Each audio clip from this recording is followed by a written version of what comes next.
بسم اللہ الرحمن الرحیم۔ اللہ رب العزت نے اپنے انبیاء کرام کو بے شمار معجزے عنایت فرمائے، جن میں سے اللہ رب العزت کے برگزیدہ بندے حضرت داؤد علیہ السلام کا ذکر کیا جاتا ہے کہ ان کو کون سے معجزے عنایت فرمائے گئے۔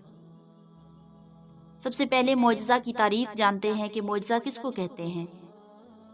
معجزہ دراصل وہ امر خارق ہے جو خرق عادت کے طور پر ظاہر ہو، جس کے ذریعہ اس شخص کا صدق یعنی سچ ظاہر کرنا مقصد ہو، جو اس بات کا دعویٰ کرے کہ وہ خدا کا پیغمبر ہے۔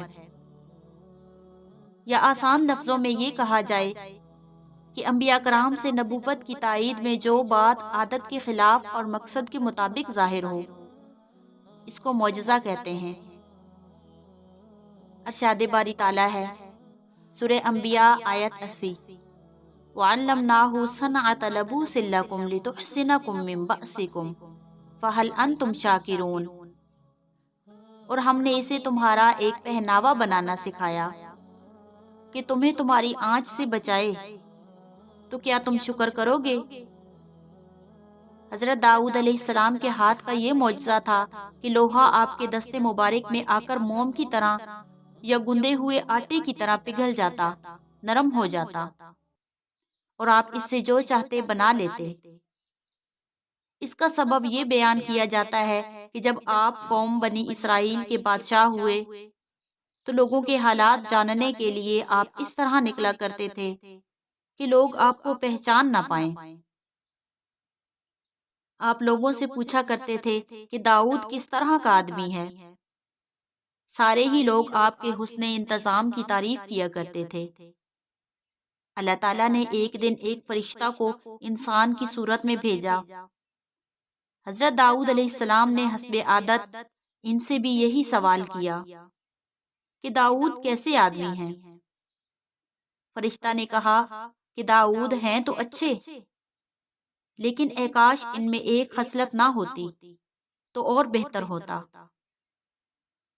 آپ نے کہا بندے خدا وہ کون سی خصلت ہے؟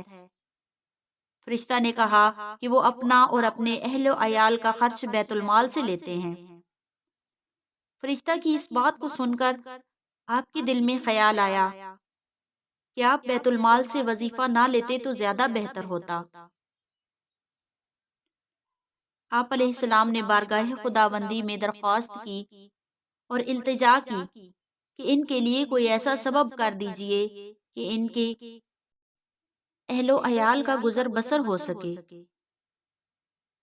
اور بچوں کا خرچ پورا کر سکیں اور بیت المال یعنی شاہی خزانہ سے بے نیاز ہو جائیں۔ اللہ رب العزت نے آپ کی دعا قبول فرمائی، آپ کے لیے لوہے کو نرم کر دیا اور آپ کو زرہ بنانے کا علم دیا۔